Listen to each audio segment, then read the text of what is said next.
Designer Lisa Redman has always been driven by a simple motto: create beautiful, well crafted, high quality clothes that women can wear over and over again. She started her career in textiles design and worked with Betty Jackson, Calvin Klein, and Elspeth Gibson before establishing her own brand. Raised by an ecologist father, Lisa is a firm believer in the need to go back to basics when it comes to fashion and create collections that outlive trends. She is currently expanding her business by reinventing her clients' beloved old pieces, dressing entire generations, and focusing on sustainable, natural materials. In this interview, we talk about the highs and lows of glamorous fashion shows, how she built her business bit by bit, and why investing in fewer, higher quality pieces is the best way to build a wardrobe that will stand the test of time.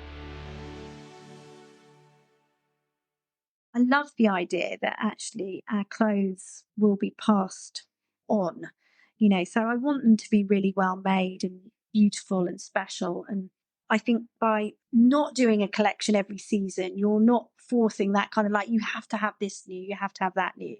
I'm not about that. Although we do fashion, I'm not really into fashion as such. Well, hello, Lisa. I'm very pleased to have you on the show today. How are you? Yeah, very well. Thank you. Thank you for having me. Well, and I'm hearing, as you mentioned earlier, that we're finding you in your studio as always. So that's where a Yeah. designer at work usually is. I think I spend most of my time in here, more time in here than I do at home. Right. And just for our listeners, do you want to tell us a bit more about your career and how you started? So, first of all, I studied textiles and I did that at Chelsea College of Art. Hmm. So, I was there on a 3 year degree course. And yeah, textiles, not actually fashion. But then, of course, once you leave, you're either going to go fashion ordinarily or textiles for interiors. And I just so happened to walk into a job with Betty Jackson.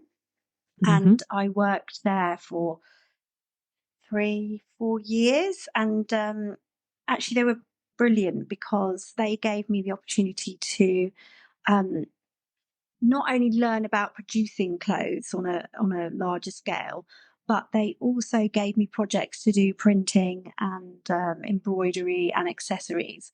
So it was a really good kind of start to work in fashion, and it meant that I learned pretty quickly to really kind of put my textiles into a fashion world. So that was a really good start. Then after that, I worked for a number of kind of London fashion based designers. Um, before I was right hand to a lady called Elspeth Gibson, who again we did fashion shows and everything. I was there for 6 years. How is that like? What is it like to do a fashion show? Because I only see, the photos and the glamour, but I'm sure there's a lot of stress and work that goes into it behind the scenes. Yeah, it's do you know the first time I did the fashion show with Betty, the first time I ever saw one, I was just so excited. I couldn't believe it. It was such, yeah, it was such an amazing experience because it's, that moment when all of your hard work, and at that point, at that first show, I wasn't designing or anything Mm. at all. I wasn't doing anything like that. I was just working in production. So it wasn't like I was seeing anything of my design, but just to be involved in that whole world was just amazing. And when you see the lights come on and the music comes on, it's just Mhm. brilliant. By the time I was working for Elspeth, I was really massively involved in the whole thing.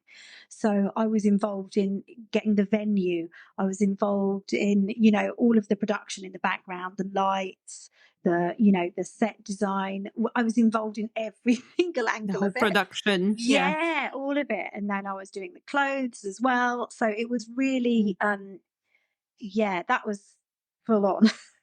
But how Really full on. so so how does it actually work? Because I think I've often heard, and granted, I've never tried to go into the fashion industry, that it's quite relentless in a way. And I think lots of young people graduate from their colleges or universities and then find out that, it's not that easy to actually make it to being a designer. There's a lot of Ah, I think work that's that true. has to be put, and very few actually progress to the level. There's a lot of other things that Yeah. happen in the meantime. Very few actually make it to having their own brands or labels. Yeah, I think that's true. I mean, I think it has this kind of everyone believes it's got this kind of outlook that it's so glamorous, but it's definitely not glamorous. Behind Mm. the scenes, it's really long hours. I used to work really, really long hours. I still do now, but we used to work leading up to a fashion show. We would literally, I wouldn't go home the entire weekend. We'd always show on a Sunday, and I'd go in on the Friday, and I literally wouldn't go home until the show was finished. Mm. And that was pretty regular, like season after season after season. And actually, I can remember the last show that we did. And my birthday actually was always on Fashion Week, so I never used to Mm. celebrate my birthday at all because I'd always Oh be dear. leading up to doing the shows. And Mm. yeah, the last show that I did, I can remember feeling like really ill because I was just so tired and I hadn't been Mm. home all weekend and I was exhausted. But I mean, there is some absolute, it's just that moment of seeing all your work come together and being kind of shown in the way that you kind of dream of, on these, beautiful women. And it just, yeah, it's a really exciting thing to do. Yeah, I It's used the to love most it. rewarding part, Yeah, probably, just it's seeing it so in. rewarding. Yeah, it's Mm. so rewarding. And it's like your whole vision comes to life. It's not just the clothes, the music, the feel, the look of the Concept. girl, the makeup, the shoes. It's everything. So yeah, it's really exciting. Having said that, I was quite glad not to do another show when I started But my yes, it sounded like you said it was my last one and I was exhausted. So is that part of the reason why you thought, yeah. oh, maybe it's time to change something? Yeah, I mean, I thought to myself that it's a fairly all the way back then, I thought it's a fairly unsustainable model, really. And I still believe that now. And I think actually lots of the big fashion houses are also coming around to that idea too. And actually, by sort of necessity of me having a small business, I wouldn't have been able to afford to do a show. They're really costly, you know, thousands and thousands, tens of thousands of pounds, basically, just to do a small show. We weren't a massive sort of production or anything, but just to do that, they would be like 30,000 plus. And that's back then, that's like 20 years ago. So I always thought they're pretty unsustainable. And I always thought they're not really the kind of way that you really want to sell bespoke clothes to your client, because your client actually wants to come in and spend some time with you. And if you're selling a bespoke piece of clothing, you need to be one on one with that client. And I don't think necessarily with the show, you're pushing just that garment. Whereas bespoke, really, the nature of it is that, okay, we've got these things as a starting point, but then you're going to create something for yourself. So is that necessarily the best way to showcase what you're doing? I don't think it is. I don't think it, like I say, it's really fab to see the whole vision and have that creativity. But actually, I don't think it is sustainable. And now more and more of the fashion houses are thinking the same, in the sense that they're not going to sell a seasonally collection. I mean, I couldn't afford to do that as a small business. Mm. I couldn't afford to keep doing clothes, and actually I don't think that's the point. I think the point is to have a collection of clothes that you can just keep ordering from, that are classic, and then you're going to do your version. So yeah, so I've never done a show since then. And yeah, I think that's probably the right way to go, just to Mm. have people come into the studio and Yeah. order directly with me. um Yeah, yeah. And how does that work? So obviously you did a couple of, well, not a couple, quite a few years with designers that are well known. Obviously you work with yeah. Calvin Klein, which is a brand that I'm sure that there probably isn't a person that hasn't heard of that brand. It's a Yeah. very big name. Yeah. So is that how you kind of learn your way around what a fashion business is supposed to be like, and then you decided to put your own Yeah, twist to it? I know. What was I the mean, process? I mean, working with Calvin Klein, it's such a massive concern that I used to do textiles for them.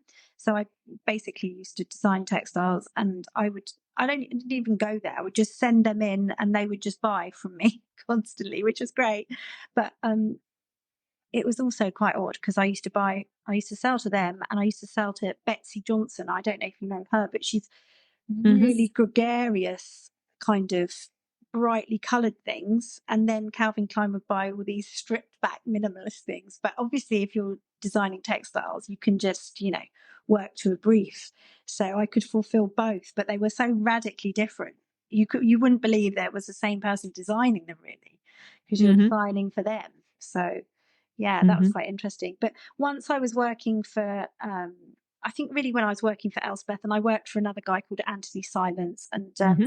that was when I really learned about, sort of navigating a small fashion business, I suppose, and particularly at Elspeth's because I was her right hand, and that gave me the opportunity to learn all which ways round of how to run the business, from the finance to, placing orders for stuff, doing the design, you had a real broad idea of what was going on. So I think it was there that I really learned that. And that kind of Hmm. gave me the confidence to begin my own company. But I mean, I did it after she had decided to stop. So she closed her business. And it was probably about 6 months later that I slowly started taking commissions. And yeah, it just kind of organically grew. So Mm. I was Yeah. lucky, really. Well, this is very interesting because I was thinking about a friend that I saw on the weekend, and she works in a completely different industry, but she has the same feeling. Oh, I've been doing this now for 10, 15 years. I see a niche in the market for what I'm interested in doing, which my company doesn't offer at the moment. They're focused on different segment of the market, and maybe it's time to do it on my own. So what was your process? Was it scary? Were you hesitating? You said you were lucky a little bit, which is always a good thing to have. But Yeah, surely, was there a plan when you started, or you just kind of walked into it? sort of and sort of not. I knew that this was the minute that I was going to do it. Thought if I don't do this now, I'm never going to do it. Like, this is the moment. This is the opportunity to do it. If you're going to do it, it's now. But, I planned in as much as I thought, okay, I've got to get a machine. I've got to get, do you know what I mean? Myself prepared to actually make these things. But I just kind of learn, I think, along the way. I just, yeah, it organically sort of tumbled bit by bit, like somebody ordered a dress and somebody else ordered another few dresses and then somebody else ordered, and then kind of before I knew it, I was sort of off. And yeah, I was kind of like, okay, I've got to register this as a proper company. You know what I mean? So it was a little bit led by me and a little bit led by what was just happening that I had to Hmm. do. So it was, yeah, it was pretty natural kind of Hmm. progression. I Hmm. think I was mostly concerned about running a business. The business side of it. Yeah, because being creative, it is not my forte, Hmm. and it is still not to this day. And I don't enjoy that part of it at all. Mm. Um, Have you thought about bringing someone to help you with that part of the business to keep growing, or is that just not something that currently makes sense?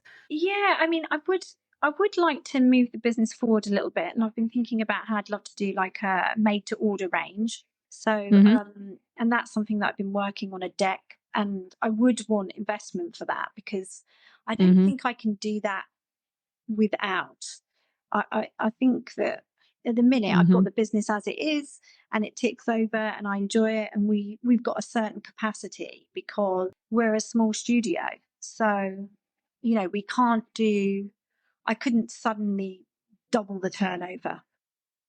I Mm. couldn't do Yeah. that because we're a small concern. So if I were to do the made to order, I would like some type of backing to get that off the Hmm. ground, but something that was, made in the UK, followed the ethos of what, I believe in. made in the Hmm. UK. Handmade, But natural yeah, materials. exactly. Yes. Yes. Hmm. Something that stands the test of time, I would still want those Mm. sort of elements to feature. So Yeah, yeah, well, we'll see.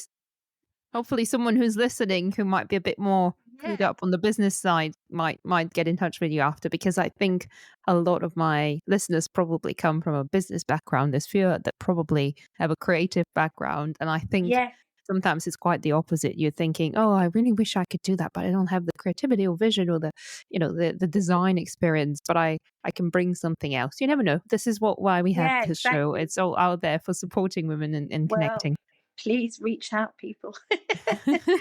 Help Lisa grow. And I Yeah. think we in order to do that, I just want to make sure that we give a bit more of your story as well, because we talked about the beginnings and how you started. But I think the proposition that you have with the clients that you've got currently, who are very, very loyal, and some of them are actually very well known in the city where I work as well.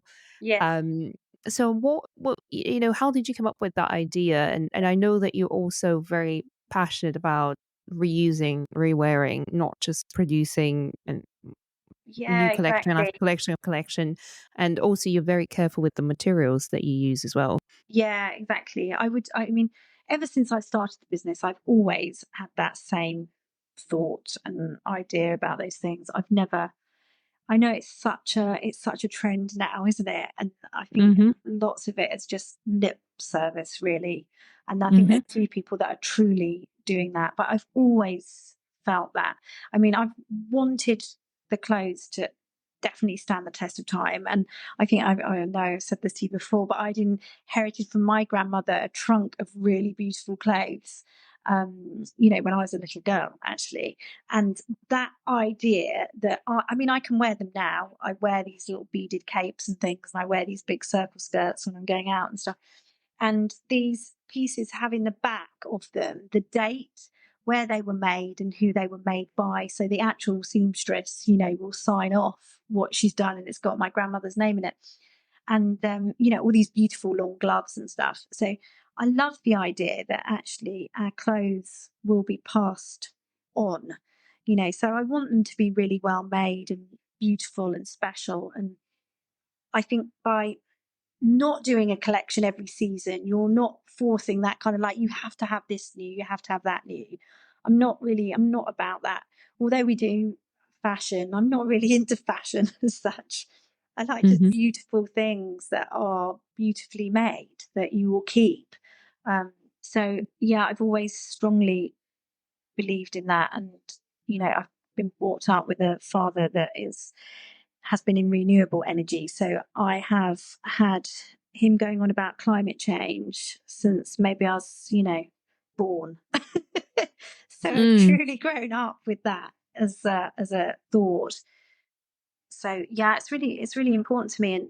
And not producing a collection, I mean, it does show that it does work, because I still make the same styles that I was making 18 years ago, because they're so classic.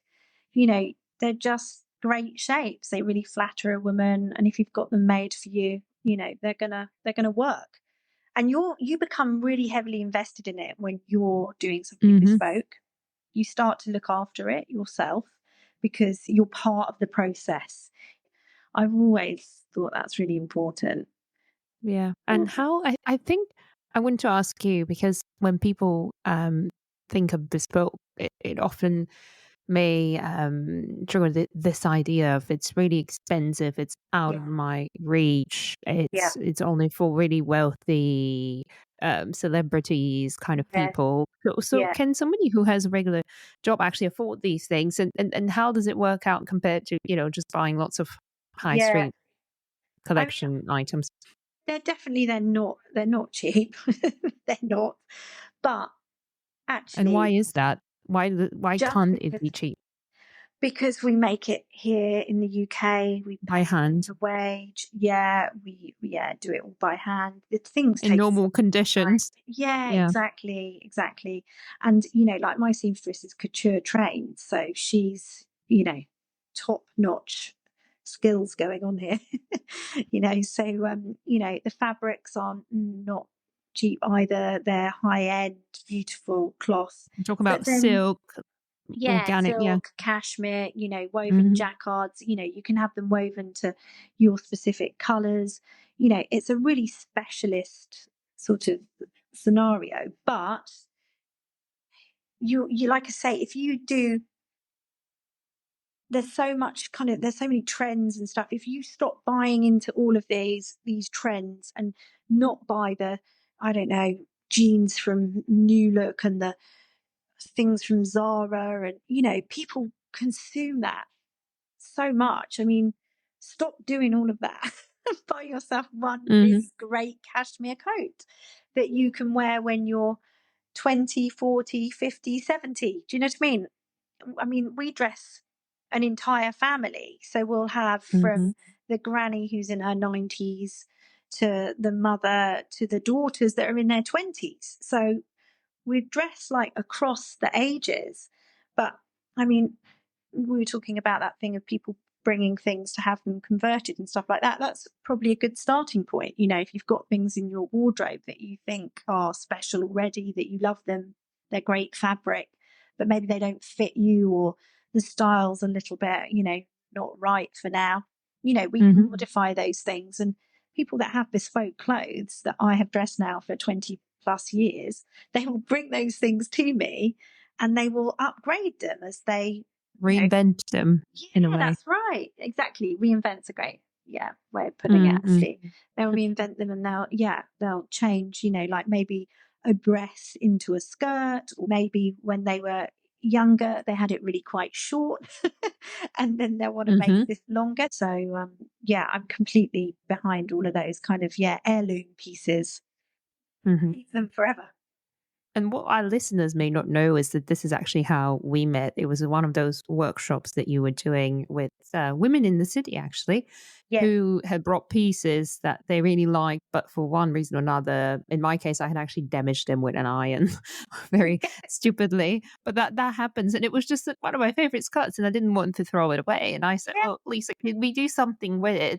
It really needs a designer's eye to come up with an idea, because if you just take it to a regular tailor, they may not really have that Yeah, that's right. idea in the head, or knowledge of textiles, etc. So is that something that you're looking to expand perhaps now? And Yeah, is it? definitely. Alongside, I mean, I definitely think it's happened by kind of, I've always done it with my clients, but it's definitely happened by, everybody feeling that they need to do something about their consumption, I think, of clothing and stuff. But so it's happened quite naturally again, actually, but it's definitely another part of the business that I'd love to grow. And I think what we can offer compared to, you know, taking it, like you said, to a, I don't know, high street tailor or a, dry cleaner or something like that, is that I think we've got the ideas and we've got, we're very used to fitting clothes, obviously, because we do bespoke. So we can save a piece that might be too small, too big, we can help save that.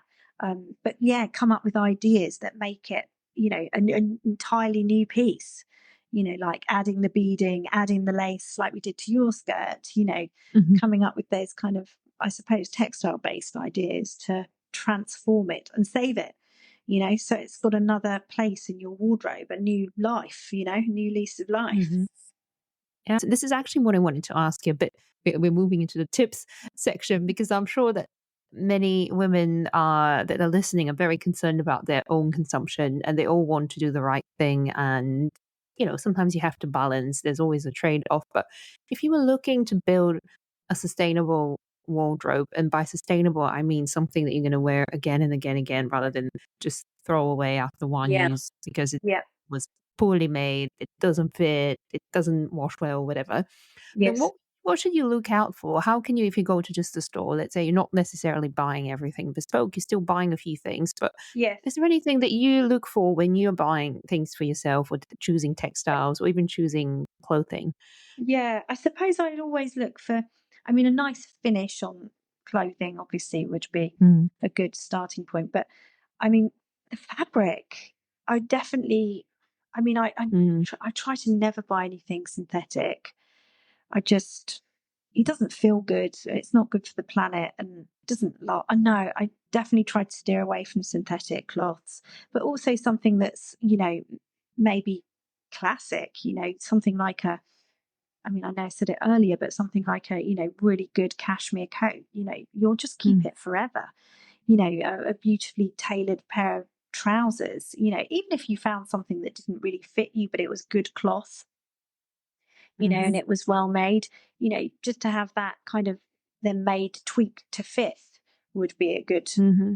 place to start. I've got clients that come to me for years. I have one client that actually she's very cleverly over the years, she's bought frugally, but she buys really well and she makes sure that everything works with everything. So we've built this wardrobe over the years that, I mean, everything from day one she still wears now. And this is, like I say, over 18 plus years of working with her. Mm-hmm. And she'll still wear those pieces. Yeah, and this is it almost sounds to me like you're suggesting that we should go back to the way clothes actually used to be made. It was always Yeah. made for for you, and then we've moved to this model of, one size fit all, which is, Oh, work. impossible. Yeah. And even the same person's shape will change over time, and that's natural, and there's nothing to be ashamed or worried about. That's just, how life Yeah. is, and your Exactly. style will evolve Yeah. somewhat. And you were suggesting that, yeah, you could probably just remake these pieces, tailor, retailer, Yeah, alter, and, exactly. and keep them forever. I think if Yeah. you love it Mm, and you want to keep it, then yeah, you just make it work for you. So mm, yeah, no, that's a side of the business that I've really been enjoying lately. Actually, I've loved all the hmm. conversions that we've had. It's been great fun. Yeah. Yeah. So you alluded a little bit to that, and certainly it sounds like you're open to doing more of those workshops and sessions with women Yeah, in the city and some of the businesses definitely. there. This year, I'd really like to do that. Mhm. But from a business perspective, what else? And again, I know you're the creative and less so the business planner or blue sky thinker, but Yeah, what would you like to see, or where would you like to take your business next? Because, it took you a while to build it. You have a very, very loyal clientele now, which I'm sure yeah. wasn't easy when you were starting, but what's next? Well, I think definitely building on this idea of the conversion, so that becomes another sort of arm to the business that maybe is as Hmm. big or if not bigger than bespoke. Um, and then also as well, I very much would love to get this pre-order range off the ground. I want a really versatile but well made, Hmm. beautiful colours. I want it to be feminine. Our style generally is really feminine, um, and kind of pretty. So I'd really like to see that actually start to happen this year. Mm. Mm. So I wonder if you could go back to Mm. when you were starting, maybe, or maybe at that point in time when you started your own business, is there something that you think others can learn from you and from your experience? Or is there something that you wish you'd done differently? I suppose I never really wish I'd done anything Mm. differently. Well, that's what most people say, surprisingly. But then I there's always a button. Hmm. maybe to reach out more to those women around you that can help. That's I very always interesting. Yeah. Yeah, I always find that a little bit difficult, perhaps. So maybe I think people like to help actually. And actually, the Hmm. older I get, I realize that I'm very happy to help whoever asks me for help. And actually, you feel it's a compliment anyway, isn't it? But yeah, generally, the journey's been a good one so far. Mm. There's been a little bit of luck, as you said, but I have no doubt that most of it has come from really, really hard work. But it Yeah. sounds like you find a balance, because I think sometimes we may find that we're pushing so much and rushing to get things done and take things off the checklist and Yeah. tick boxes or whatever it is. And somehow, yeah, that doesn't always lead to satisfaction. So No, what's I your view on agree. that? I agree. I do think it's difficult to get a balance actually. And I think I always used to read those things when I was younger about, life, work, balance. And I used to think, What is go, that? yeah, what are they going on about? But now actually I do understand it is an issue. And now I've got a husband and a child. And especially with now having a child, I do think, oh gosh, I do have to be at home more. But I do work still really long hours. I mean, leading up to Christmas, we were here really late most nights. There is some sacrifice in running your own business because you do have to be there and you do have to get on with it. And when there's a heavy workload, you've got no choice. You've just got to be in. So, obviously there's other times where I can, duck off to go and do a school assembly or something, although my son's a teenager now, so it's a bit different. But, there were times when I could navigate doing those things. Whereas if I was working with someone, maybe it wouldn't be so easy. But yeah, I do think it's important to get a balance. But also when you do something you love, it's very much part of who you are. So you don't stop thinking about it, because everywhere I look, I'm thinking of something to do with fashion or something creative, especially living, or being in London. There's so much around us that's exciting. So yeah, but it's part of who I am. So yeah, I think it's, I suppose, just, becomes part of every day, be it whatever time it is. But yeah, the long hours are just part and parcel, I suppose. Yeah. See, I never thought about this, but yes, I guess your environment and the clients that you work with, it was such that you're not necessarily going into a busy office environment. You usually go to No. people's homes, and it must be. I mean, you must have had some really interesting clients, and I know you can't tell us names, and that's of course understandable. But Yeah. how did you actually get to build that network of women who value bespoke collections? Yeah. I mean, it's just kind of, I did work with many of them before, so they were also clients of Elspeth's. And when she closed, obviously within time they started to find out where I was, and they came to me. So I was lucky that those women remained loyal to me, and they were absolutely instrumental really in me starting and becoming a proper company. And actually, you think in this business that actually, you've got this kind of idea that it's going to be like this awful world of all these diva women, but quite the opposite. They're all very generous with their time, and just allowing me to really have that kind of creative sort of reign. But then along the way, ordinarily the people that are new that are coming to me, they're probably going to go to some type of special occasion. They're going to be mother of the bride, mother of the groom. We do wedding gowns, though we do the bride as well. So ordinarily the new ones are, they've got an occasion to go to. That's how you build. That's how you start to build trust. You get Yeah, someone who, I think probably it's easier to start with some occasion piece, because then you have a budget. You're much more likely to do it bespoke, and then you kind of build a trust and start yeah, working on other that's right. things. Okay, so if Yeah. people wanted to find you now, what's the best way? Is it by website or? Yeah, on our website, which is www.lisaredman.co.uk, or just email me directly, or give us a call. We're in the studio a lot.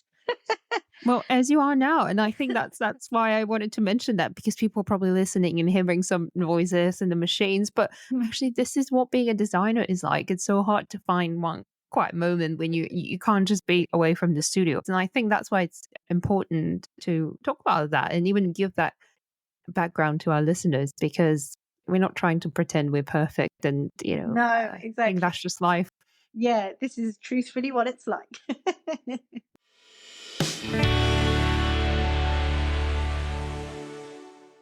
I always love having guests from the creative industry. Maybe it's because it reminds me of my own creativity and, just how much fun and joy it can bring to explore that.